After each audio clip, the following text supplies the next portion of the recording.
this is the Harboring Light. I'm Mary. I give a conservative perspective about the world around me.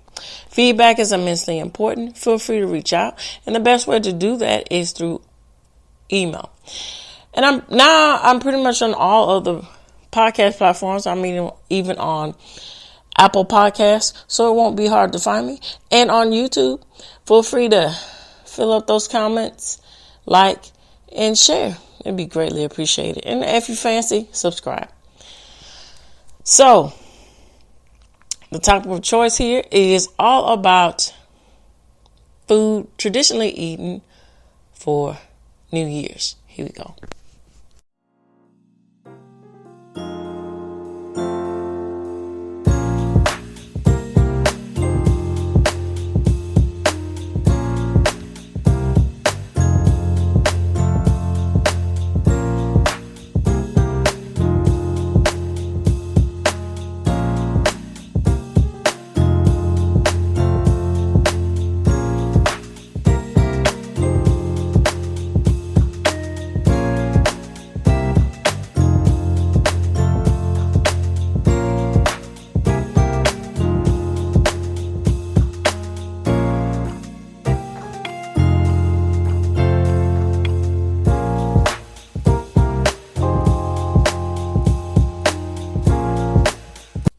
All right, so before I get into everything, I'm just going to brief little tidbits here and then get right into the facts. So I said this before when I was addressing last year when I was talking about aspects of food and culture. Food is really a middle ground with being able to relate to a lot of people and being able to give a lot of people opinions about how it feels, what you think, or what you don't like about it. And so how that applies to New Year's and the atmosphere, or what you would typically think about with New Year's, it makes a whole lot of sense, because New Year's in itself is supposed to resemble the aspects of new hope, new beginnings. So with that said, here we go with getting into the facts of the matter about everything. All right, so I'm going to get straight into an article, and then I'm going to end by reading the AI generated response. So this is by Global Aware Adventures and Service. So it's entitled 12 New Year's Food Traditions That Bring Good Luck. All right, let's see. All right. So this was originally written in 2024 on November 27th by Betty Gold and Lisa Milbrain. So great shout out to them. So they say, traditionally we pour the bubbly on New Year's Eve, but what about the menu? So of course that depends on where you live. In different cultures, certain foods are believed to bring good luck and the year ahead.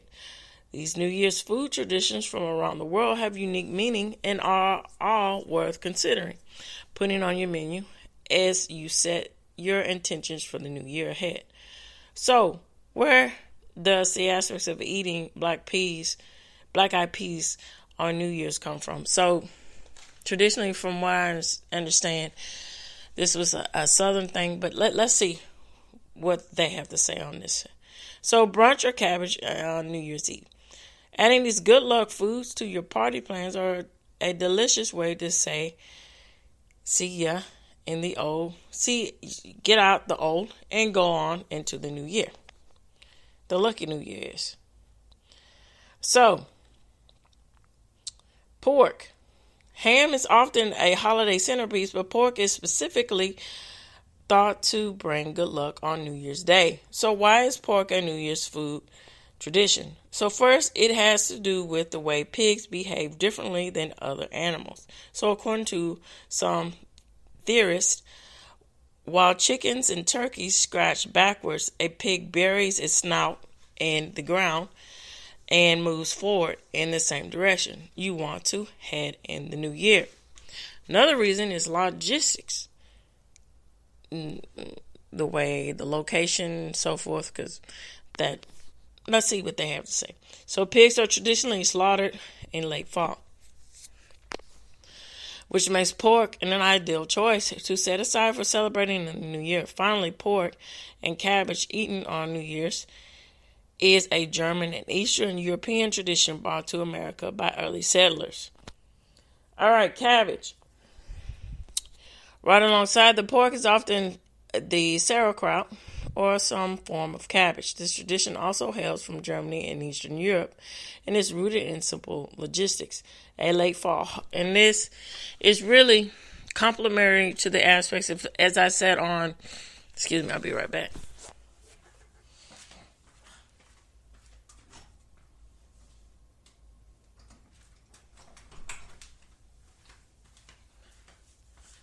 All right, so this is really complementary to what I said on Monday about the aspects of agriculture and the flourishment and development of how that in itself brought civilizations a certain way.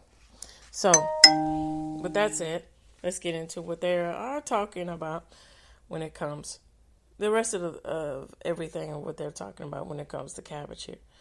So,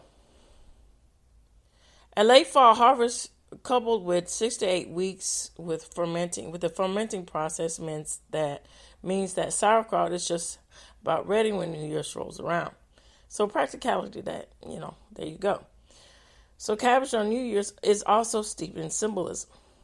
This strands of cabbage in sauerkraut or coleslaw can symbolize long life, while cabbage can also represent money. So try your luck with these recipes for a Japanese cabbage pancake. So that's traditionally green. The whole aspects of its symbolism is rooted in mysticality, is rooted in earth and warmth and comfort. So it makes a whole lot of sense to have this mobilized in the aspects of eating something to generate that feeling, emotion onto the new year. And it goes without saying, money, American money is green. So wealth here on to the new year. So black eyed peas. Eating black eyed peas on New Year's Day is a time-honored tradition. Black eyed peas are actually a kind of a bean, not to be confused with green peas or the hip-hop band, the Black Eyed Peas. So there are a few different reasons they're associated with luck on New Year's Day. One theory anchors the tradition of the Civil War, when Union soldiers raided the Confederate Army's food supply, leaving behind only this bean. Another theory is anchored in African American history, where newly freed enslaved people celebrated the January 1963 Emancipation Proclamation with dishes made of black-eyed peas, one of the few foods available to enslaved people. But other theories date back to the legume's lucky reputation back to ancient Egypt, suggesting that eating the pea, a vegetable readily available to even the poorest enslaved people, was a way to show humility to the gods, which helps increase your chances for prosperity in the new year with this recipe for black-eyed peas. So this is a really good example of the aspects of how sordid, dark past can, in fact, enrich or develop the future. Now, take, for example, the two juxtapositions. Egypt is in Africa, but the aspects of African Americans and the aspects of the Civil War and the horrors of slavery and everything, of how out of those dark times triumph happened and people slowly progress themselves into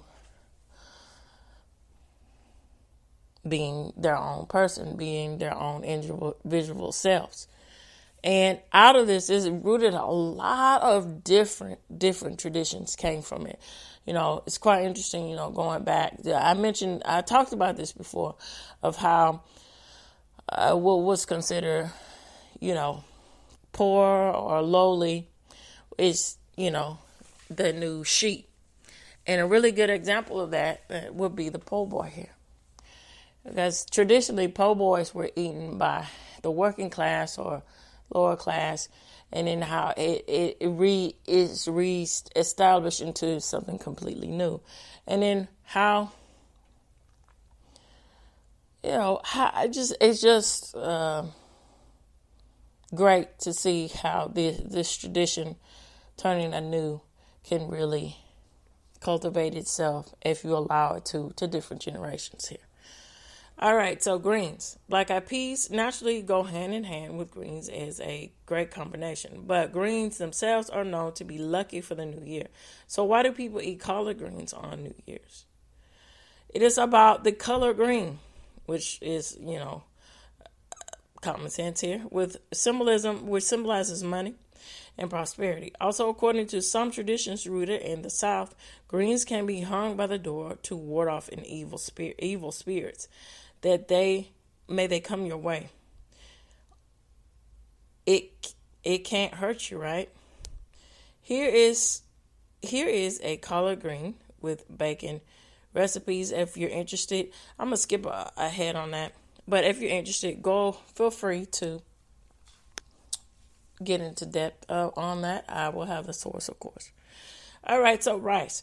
Rice is a staple of New Year's, and then it makes a lot of sense how this is associated with Asian culture, because we're breaking down how impactful color and symbolism really is with our culture, with our what we pay attention to, what we don't pay attention to.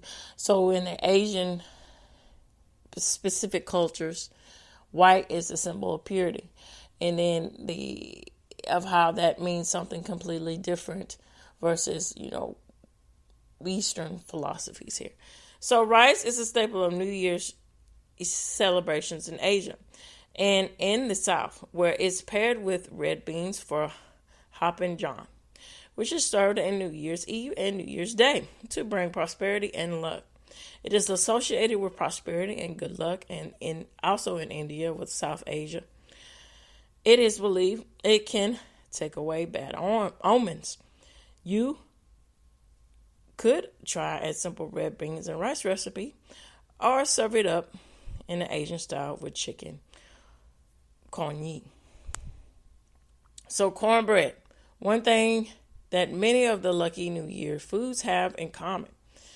So they represent or even look alike, things that represent wealth and good fortune.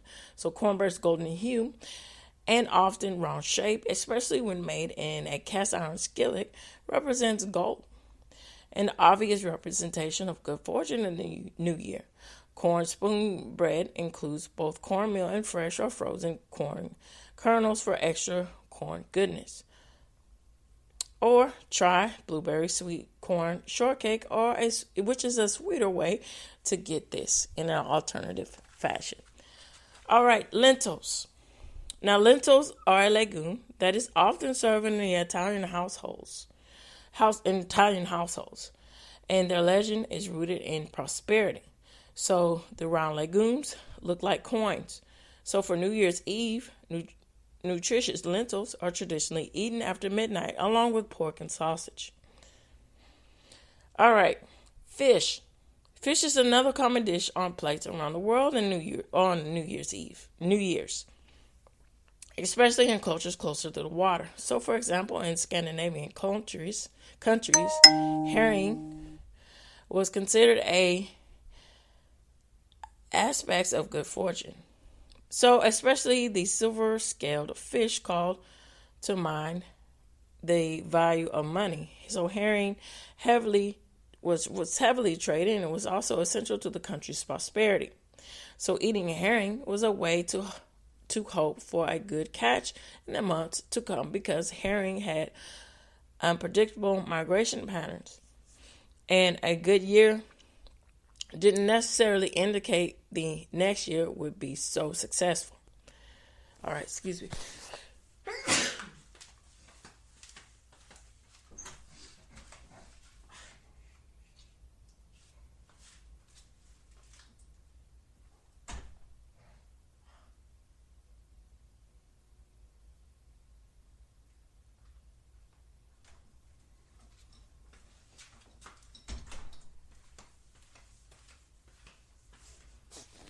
All right. So, today, herring still symbolizes good fortune, making it an excellent option for a New Year's appetizer. Likewise, pickled herring makes it tasty topper for a party platter. All right, so noodles. In China, Japan, and many other Asian countries, it's customary to serve and eat noodles on New Year's Day. Their length symbolizes longevity, so make sure not to break or shorten the noodles during the cooking process.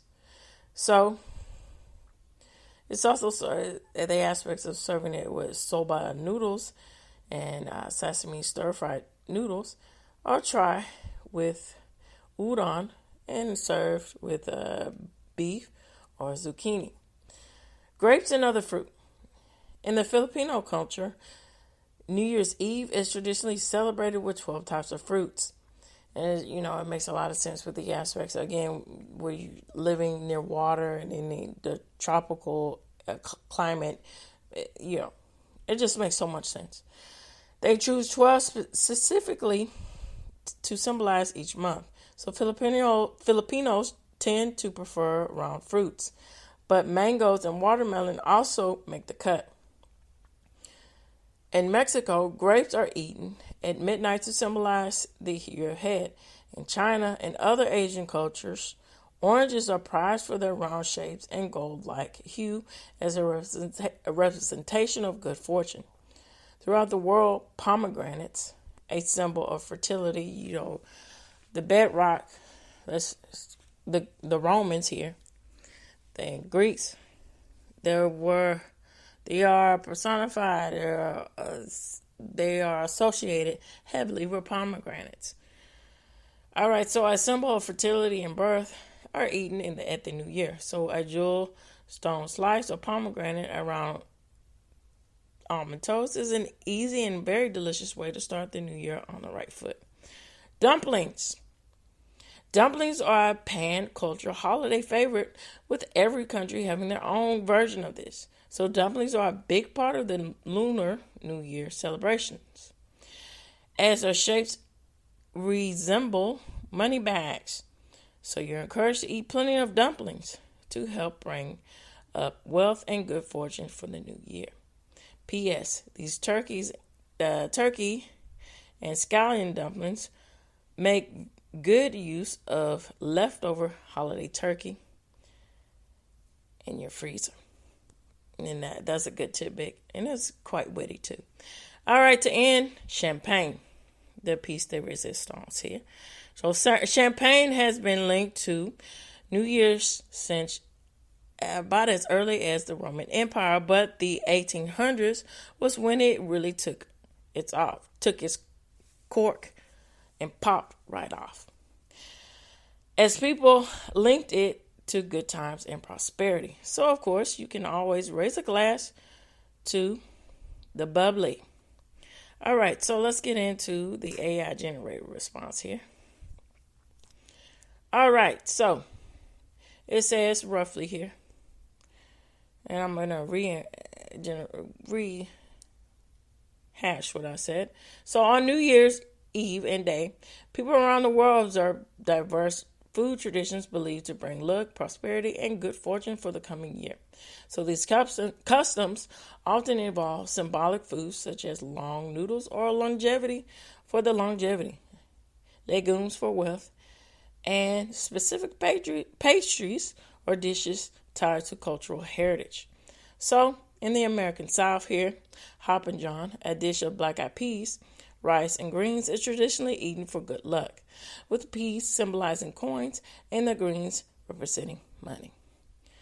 In Spain, people eat one grape for each chime of the clock at midnight, a tradition believed to bring back luck for each month of the new year. In Japan, families eat buckwheat soba noodles, known as the takashaki, takashaki soba, at midnight on New Year's Eve to symbolize longevity, to bid farewell to the old year. So, however, in Mexico, tamales are a staple during the holiday season, often prepared in large groups and served in with menudo. Now, menudo is not for everybody, but this makes a lot of sense, and especially, this being associated. But AI general responses, you take it with a grain of salt. But from my point of view about it, it would make a lot of sense for it to be associated with New Year's Eve and New Year's Day traditions of food, because it's supposed to be medicinal, medical purposes, where it's very fortifying for the body, so forth. So, yeah, okay. I soup believed to help with hangovers. Yeah, that too. So in the Netherlands, fried dough balls called oliebollen are consumed on New Year's Eve, often sold from street carts and enjoyed at festive gatherings. In Austria and in Germany, marzipan pigs are marzipan swischen, or forgive me for the pronunciation, I will try my very best here, Glockenschwarzen, are common decorations and gifts, symbolizing good luck, while suckling pigs is a traditional New Year's Eve meal. So in Italy, the cotacino, or con lenticchini, is a sausage and lentil dish and is eaten for prosperity, while with lentils representing coins. In Poland and the Scandinavian country, as I said, about all these other ones, pickled herring is consumed at midnight, symbolizing an abundance and silver prosperity due to its color and availability. Now, in Denmark and Norway, a wreath-shaped cake called the Kagan cake is made for New Year's Eve, often featuring a bottle of wine or in the avat in the center. So in Greece, a sweet bread called the, forgive me for pronunciation of this, the pita, containing a hidden coin, is served on New Year's Day, with the finder to believe to receive good luck. And that has a lot to do with the aspects of, this reminds me of the aspects of, Lent and Mardi Gras, with the cake with the baby in it, and the baby Jesus is supposed to represent good fortune with that. And it's quite interesting. So I would greatly like to know what you all think, and feel free to reach out to me. All right, so this reaches the end. I'd like to wish y'all a very happy new year, and take care. Tune in, turn up, and definitely, as I said, take care. Bye-bye for now.